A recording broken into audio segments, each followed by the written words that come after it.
Hello and welcome to episode 20 of my Final Fantasy XIV Endwalker playthrough. And assuming I've done my maths correctly and you celebrate, Merry Christmas! We are still on the moon. The final days very well may be upon us. I guess we're going to get confirmation of that today, if not today, tomorrow. So let's talk to the Watcher. The Watcher would discuss grave matters with you. Upgraded weapons. Before we speak at length, I believe a change of surrounding is in order. I have more ill tidings to share, you see. I sense others arrived not long ago. Though my communication with Heidelin grows infrequent, I have learned from her to know that these are your comrades. As luck would have it, they have already reached my abode. Come, let us join them.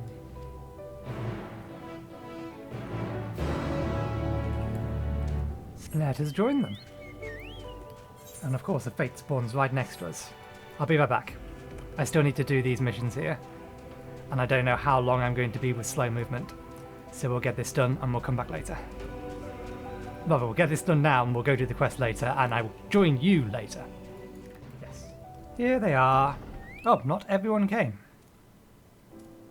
Pillar of Industry, Merchant and Mender.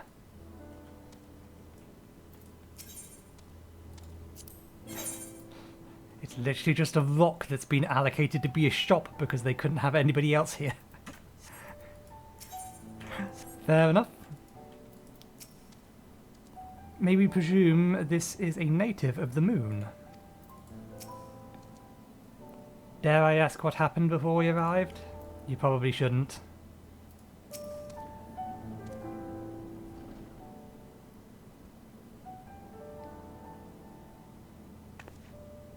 Thank goodness you are unharmed. We did what we could to subdue the Tempered before making our way here. Not without casualties, unfortunately. Some few detonated explosives killing themselves and others. The contingent's healers have their hands full tending to the injured and enthralled when we took our leave. Least you wonder, Mistress Kryl hath also been delivered unto their care. Serving as a conduit for Heidelin's power hath taken its toll, but she will recover in due course. As for Alphino and Alize, they insisted on remaining in Garlemald while we three rushed to your aid. It appears, however, that matters here have already come to a conclusion.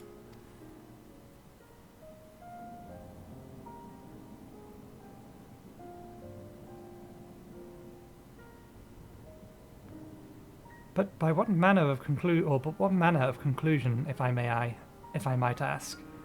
And is that the ally whom Heidelin bade you seek out? He is not unlike the shades of Amerott. Not unlike, perhaps, but not the same. I was created by Heidelin, together with this place. It has ever been my duty to keep vigil over Zodiac, or rather, it was my duty.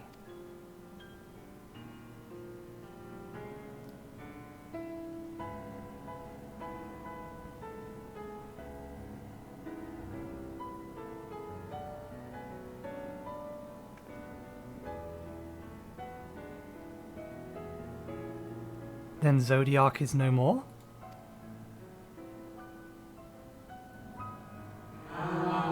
And not without consequence, I'm afraid.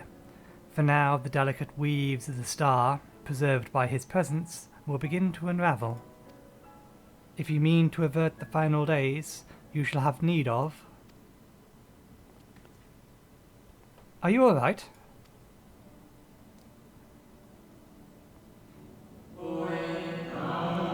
My attempts to forestall Zodiac's release have all but exhausted my strength. If you might allow me to rest a short while, I will share with you all I can. Please do. You need not exert yourself on our account. These crystals contain records of your time here, yes? May we peruse them while we wait? By all means. If you would review them chronologically, I might suggest you begin with those on the upper floor.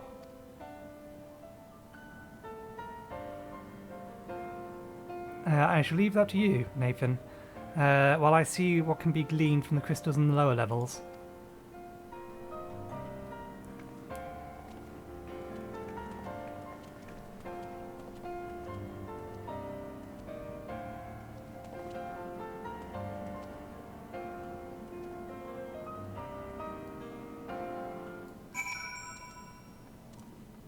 Let's have a quick word with the big guy. A moment longer, friend. Quick word has been had. Let's move on.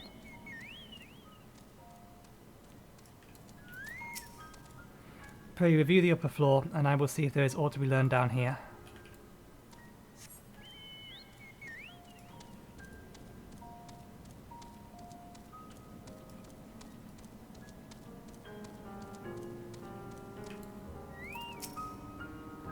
Zodiac defeated. While he may have been in an incomplete state, that is nevertheless an impressive feat. But even if you hadn't, his demise was inevitable. Vandaliel would have seen to it one way or another.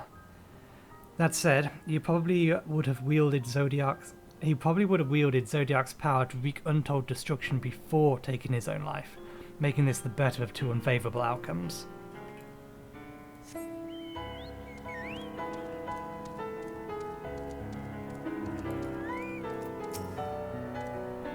Dost thou suppose our host have maintained his solitary vigil since the very beginning, without rest or relief? If so, these records comprise the sum of his total existence. We need to handle them with care.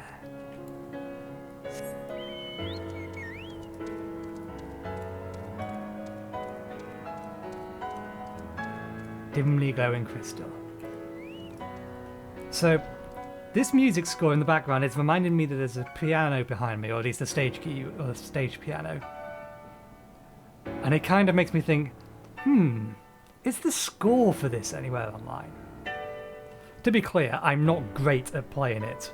I'm not particularly good at reading sheet music, but I can learn and generate the muscle memory to be able to play things. So, much like my use of the guitar, I am competent, if not particularly good. You gaze into the crystal. Ancient knowledge of Zodiac flows through your mind. Daily summary, no abnormalities detected.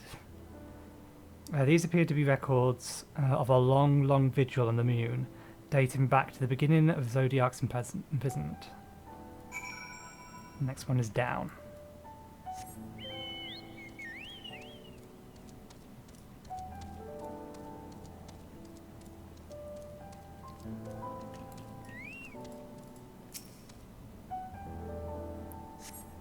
As you gaze into the crystal, knowledge of past calamities flows through your mind.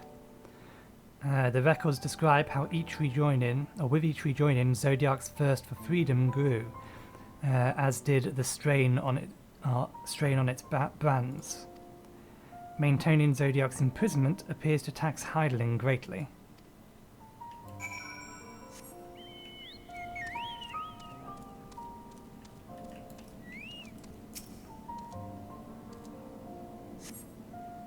As you gaze into the crystal, knowledge of past rejoinings flows through your mind.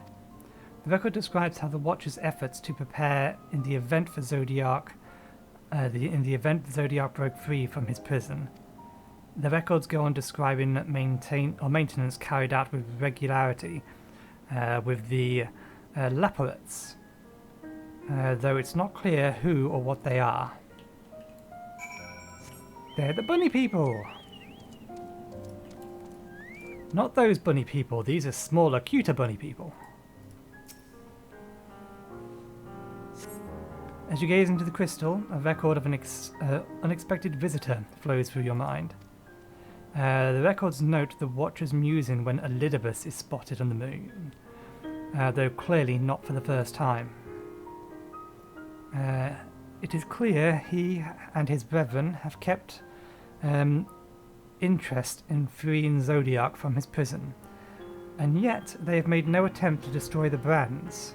Perhaps they would prefer he remain hidden from mortal eyes until the final rejoining. Perhaps they realise we would never dare, Or perhaps they realized we would never dare bring harm to Zodiac so long as he remains imprisoned.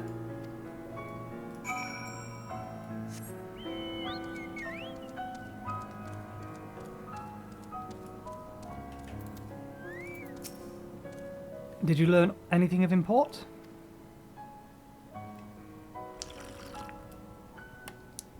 Sorry, I did that deliberately. I don't know why. So it's as we suspected. Maintaining the brands requires a great deal of her energy and focus, and this cost has grown higher with every join in. That would explain why her contact with her. That would explain why contact with her has become rather infrequent since the 7th Umbral calamity. I too made a rather startling discovery. This heavy bod we know to be the moon was in fact created by Hydaelyn. When the Watcher said he was created together with this place, I thought he only meant the facility. Truly, Hydaelyn's powers are far beyond anything I could have imagined.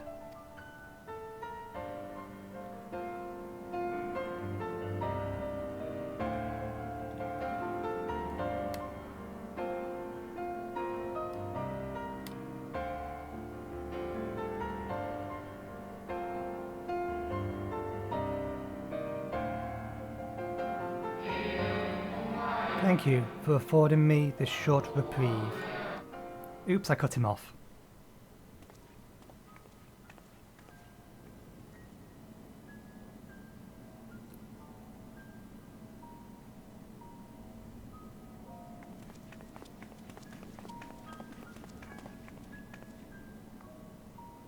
It is we who should thank you. The records stored here are nothing short of extraordinary. There is much we could learn of Zodiac and his imprisonment, but perhaps you could offer us more focused guidance. Pray, tell us of the calamity that came before and comes now again.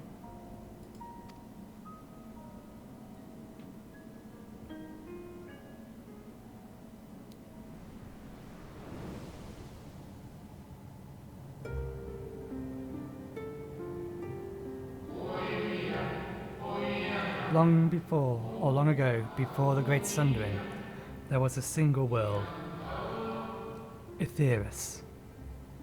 Etheris. I'm going to assume it's Etheris for ether. Etheris. No, Etheris. We'll go with Etheris.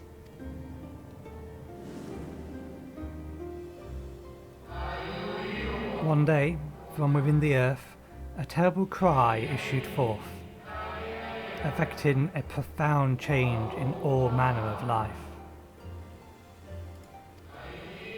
We were not exempt. Our creation magics ran amok, or ran rampant, gave shape and form to thoughts and hopelessness and despair.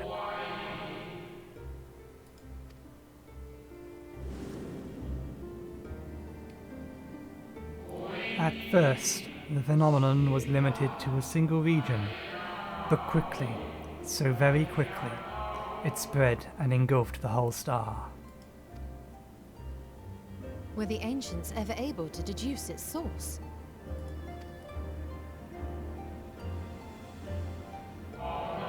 They were not. However, the convocation struck upon a method to predict where next the corruption might manifest.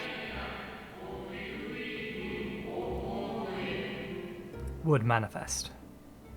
Hopefully I remember to correctly audio balance this section.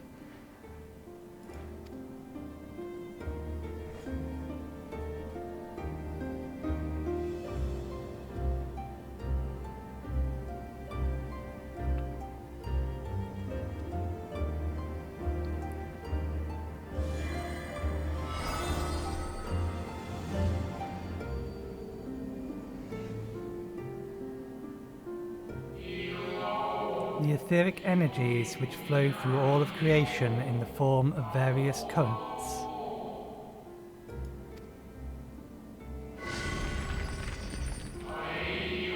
The currents which course through the land and the seas.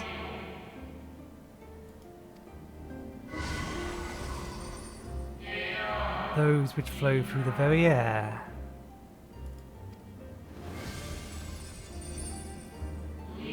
And and those of celestial nature, which encompass both our star and this moon. Celestial currents.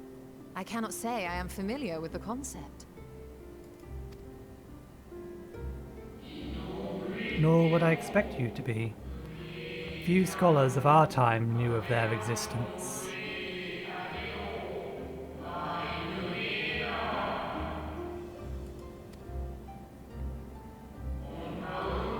Their invaluable knowledge helped us to better understand the nature of the calamity. Calamity? What word is that? Like the terrestrial ones of the earth and air, the celestial currents form a vast network, but the ethereal disruptions is not consistent.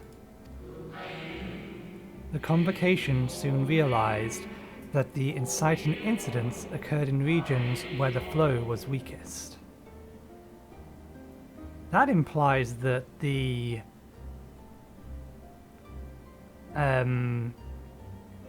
events of the final days was being caused by a source external to the planet, or external to the star. Because if it's the place the celestial currents is weakest, that could be a weakening of effectively similar to like the ozone layer. A weakening of the planet's integral protections from external sources.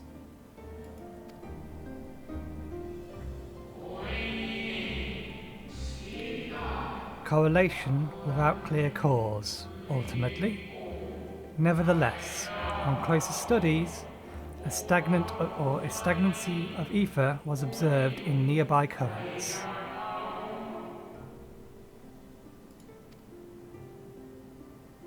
And so they sought a means to harness the forces of darkness, of activity and growth.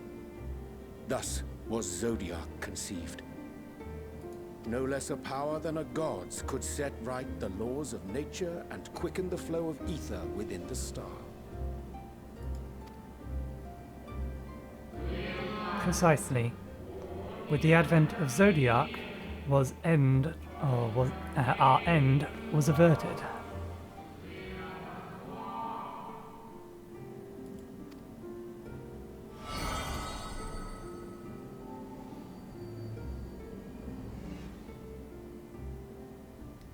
Emmett Selk claimed that those who summoned Hydaelyn did so because they saw Zodiac's power as a threat.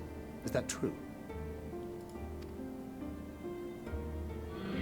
Indeed, there was a faction opposed to Zodiac's creation, but their aim was never to unmake him. They understood the continued preservation of the natural order was dependent on his very existence. Until we could identify and address the underlying cause of the final days, he would need to remain. For his departure would set in motion those apocalyptic forces once more. Hydaelyn recognized this as well, and so, rather than destroy, she sundered Zodiac herself and the star into lesser reflections, that she might confine him in this place.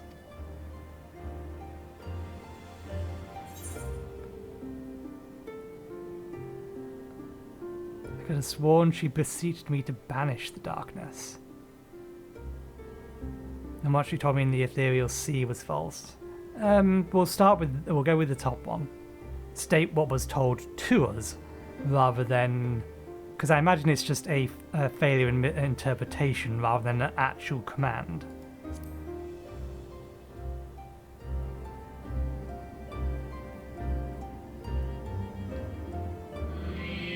Perhaps she did. But as with all beings, intent is not always in accord with the spoken word.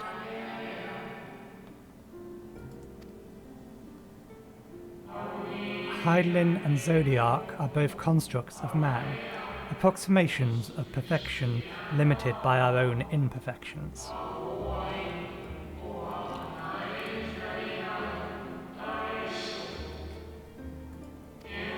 Zodiac was, without question, the more powerful of the two, having been born about from the sacrifice of half of Ethereus' population.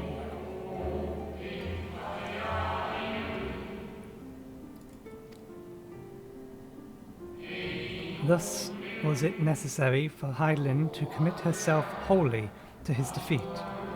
Still, more effort was needed to confine him.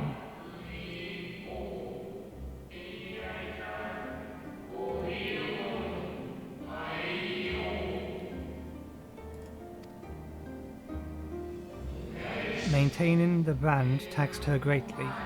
With what power she dared spare, she cried out to any who might listen, and offered her blessing to those who heeded her call.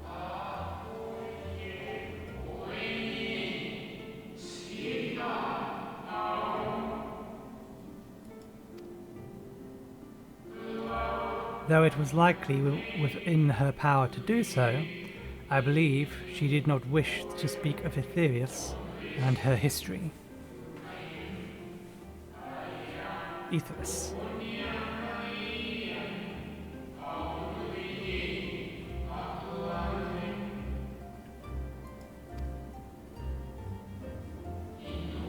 Like Zodiac, Hydaelyn's purpose is a reflection of her creators. They wish to look to the future and not linger in the prison of the past.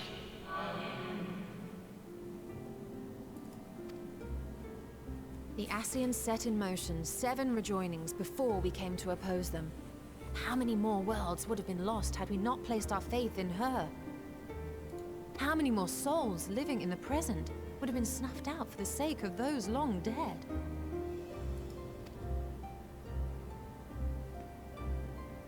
Well, in light of recent events, I see no reason to doubt your words. And even if Hydaelyn is not a god in truth, if Minfilia believed that we should trust in her plans, then I choose to do just that. Which brings me to a rather important question. Let's suppose we try but fail to stop this second coming of the final days.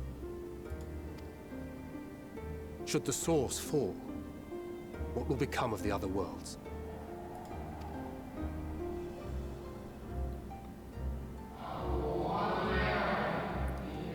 The nomenclature is more fitting than you know.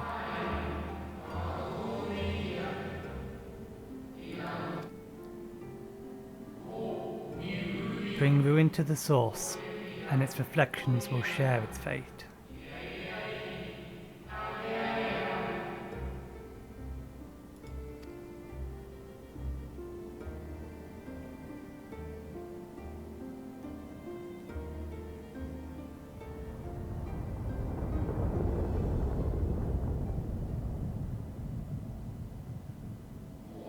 Ah, it is ready. Oh, is this our spaceship? This way, if you would be so kind. Do we finally get to see the monolithic spaceship that is teased in the title art?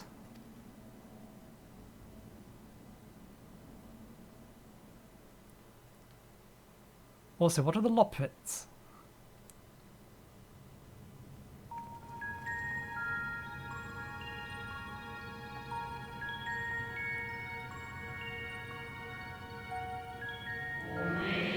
A beautiful sight, is it not?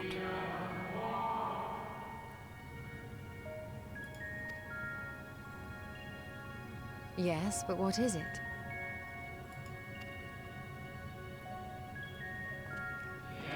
Hydaelyn knew better than any her power was not absolute. Indeed, she has ever struggled to hold Zodiac and his faithful at bay.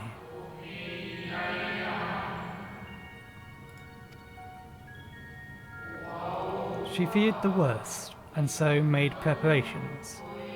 In the event of his demise, there would be a contingency.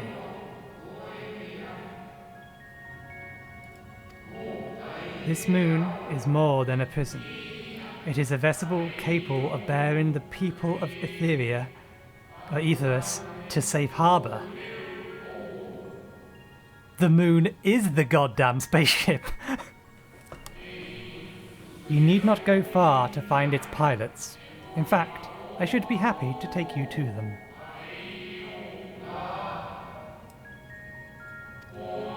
And fulfill my final duty as Watcher in the dark.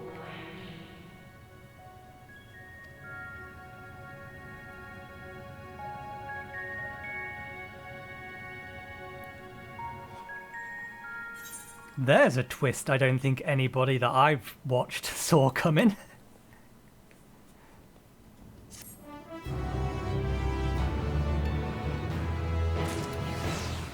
That's no moon, nor is it a space station. It's a spaceship. The moon is a ship?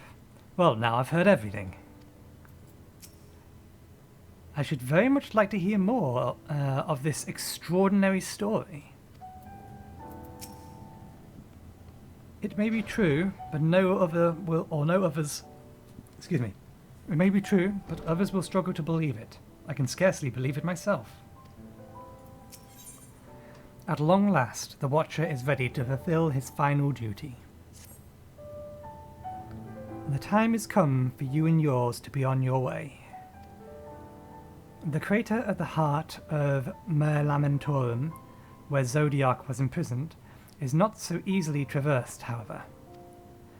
Let us call upon Argus, the familiar whom you met earlier.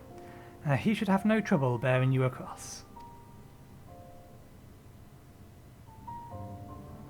As Heidelin created me as the jailer, so too did she create Argus as the guard. It is his nature to appear when needed, yet he is nowhere to be found. Strange. Mayhap the imbalance of ether has affected him. Let us make for the Crushing Brand and attempt to call upon him there. Excuse me, I'll have to try and remember to mute that out, because I didn't get my mute key quick enough. Something tickled my nose. My apologies.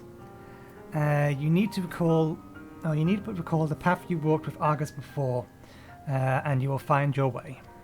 So we have to walk that distance. If he laboured in service of Heidelin's plan, I see no reason not to do as he suggests. Shall we make for this Crushing Brand then?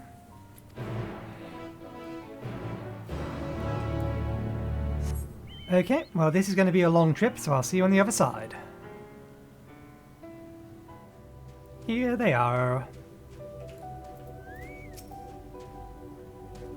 Naught could prepare me for the boundless beauties of Aetherius, shining, shimmering amidst the sea of stars. A blue sapphire, but one of countless other jewels brimming with life, no doubt.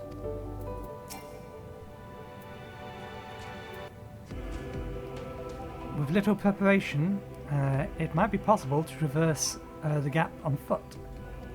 Then again, it would be a long, long way down if anyone should slip. Perhaps another time. So close, yet so far. It does not seem... does not the harsh terrain remind you of somewhere you've been before? The Dravanian Forelines? Aye. That place that rejects the intrusion of outsiders, where solitude reigns supreme. At the very least, it sounds suitable for Zodiac's prison. The place we seek is just ahead of the Chlorofagros. You see, Argus cannot manifest without sufficient concentrations of ambient ether. You would be hard-pressed to find a greater confluence than inside this cavern. Follow me.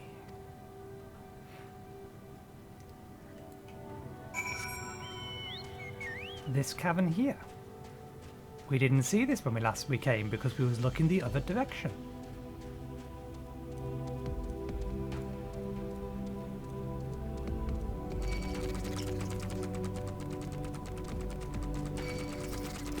Ah, they are apparently aggroed by sound.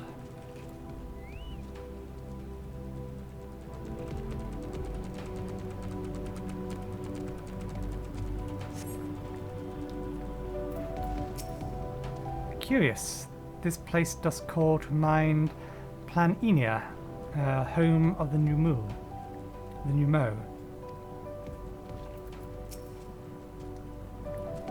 This entire cavern is thrumming with ambient ether. Alas, any further analysis will have to wait. The guards of Zodiac's prison, blood-red eyes, enslaving Moors, and built like a behemoth, I'd imagine. Let's hope they're friendly. You could not be more wrong, Thangrid. Ah, here will do nicely. The lunar spongut draw ether from the ground. They must be referring to these things. And then disperse it in the air. At present, however, the ambient energies are not quite sufficient for August to manifest. Might you be willing to spare some of your own to help the Spogot along?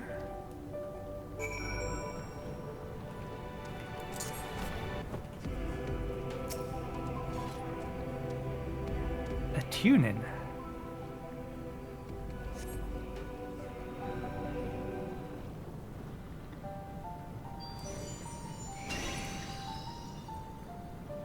There's the good boy.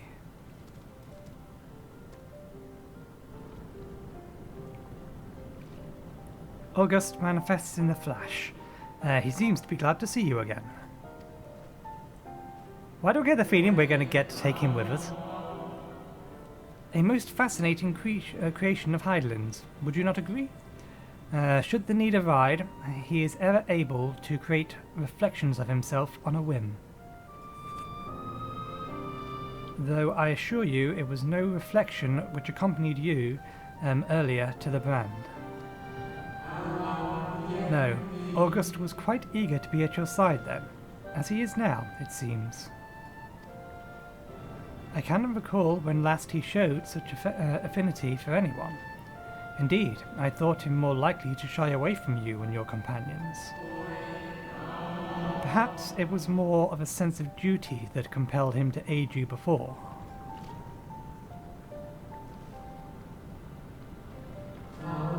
As for your companions, I have a theory.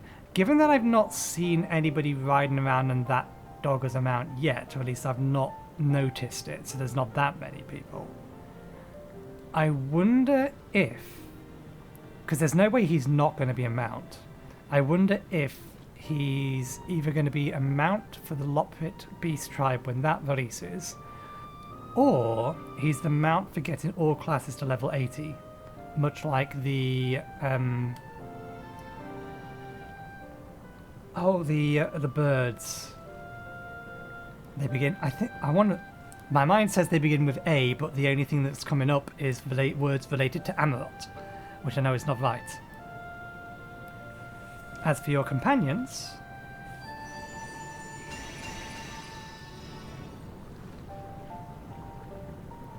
unexpected, but greatly appreciated.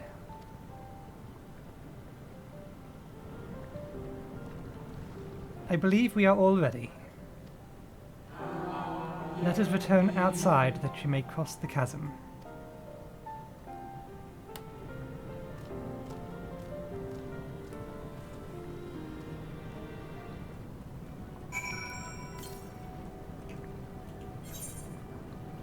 Yeah, that's got to be over here. Given the lack of ether currents, I stand by what I suggested last episode. That basically there is only one ether current and one quest current, and we will get them both once we're done on the moon. I was expecting something a little more intimidating and less man's best friend. To whom would us Hydaelyn entrust the command to go? To whom would us Hydaelyn entrust the command of so grand a vessel, I wonder? Dalamud has long been described as the loyal hound of Menphenia, due to its relationship to the Greater Moon. It seems highly improbable, if not impossible, for ancient people to have known of August, and now I wonder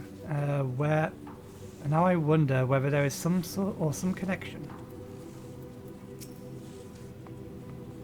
August favours you with what could almost be described as a conspiratorial grin. Your destination is the structure there across the Cradle of Darkness. But climb upon Argus's back and he will take you the rest.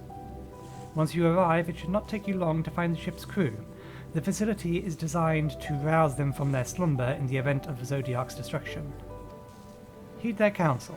Together you may guide the star and its people to a kinder fate.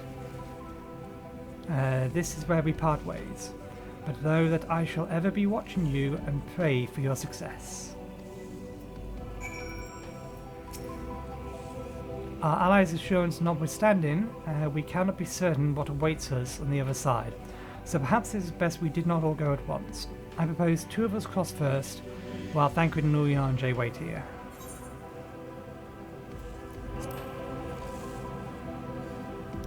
She sit in side saddle. The malefic ether yet permeates the crater, remnants of Zodiac most likely. I want to look for the Aether current, but now I know I can't because the camera wants to do other things. It's going to be over there. Or up there.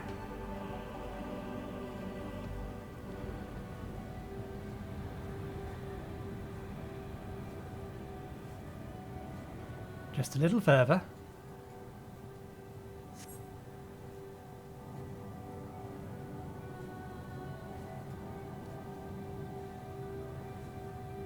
That door is several orders of magnitude too large for even the ancients.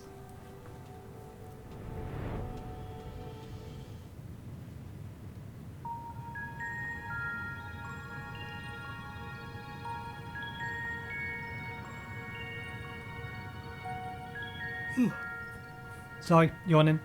This structure is enormous.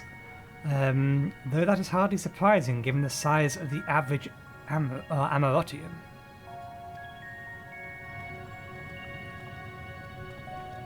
Apologies for the wait. Right, then let us head inside and... oh?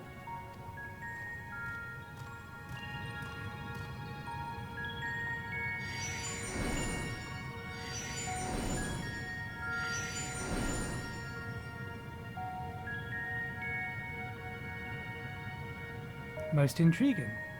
A means by which to conserve energy, mayhaps. Well, I certainly won't want him to blink out of existence on our account, helpful as he's been. Thank you, Argus. We'll take it from here.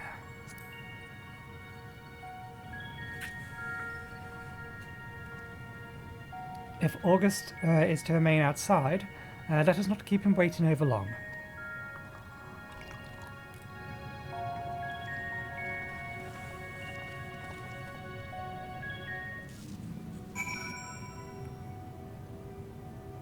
Not sure how many episodes I want to record today. Obviously I didn't record any yesterday.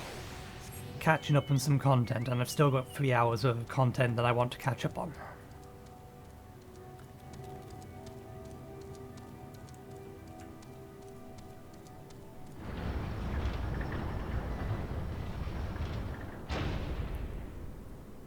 Yeah, that door is still several orders of magnitude way too big.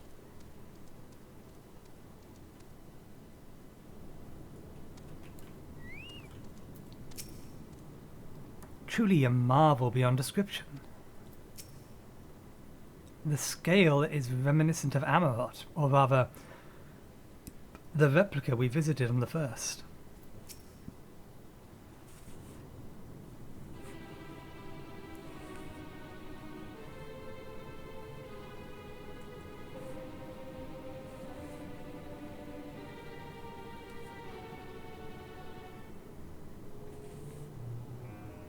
Our moonship pilot should be around here somewhere. Is that right?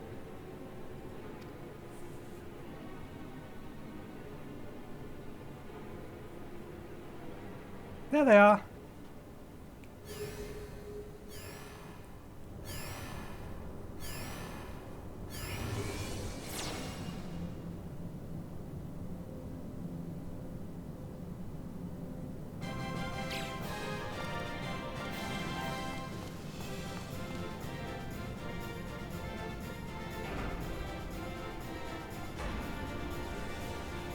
They are tiny! I was expecting them to be small, but they look like they're going to be smaller than a Lalafell.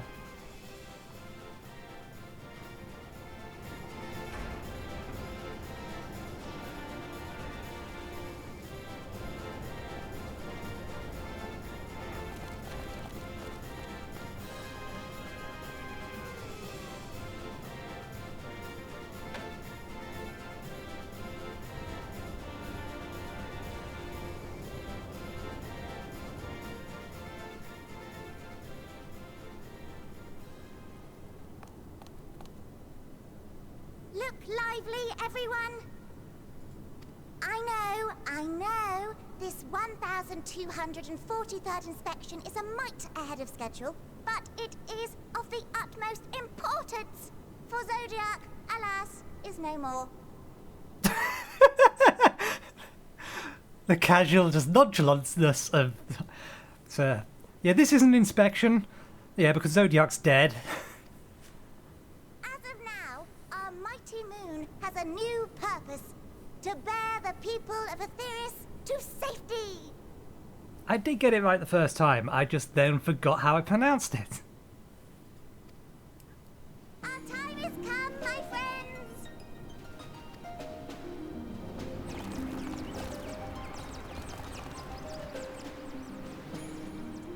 We must be swifter than swift. There is much to do before our guests arrive. I expect your workstations to be immaculate. And don't forget to relay our signal to Aetheris. Questions? Yes? No? Maybe so? No? Then hop to it!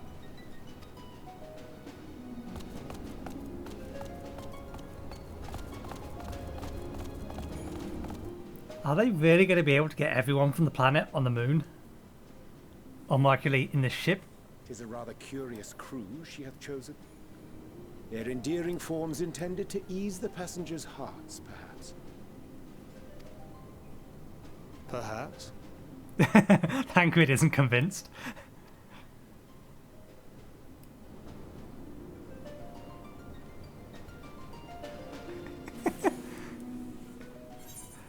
Well, we'll talk to the Loprits next time.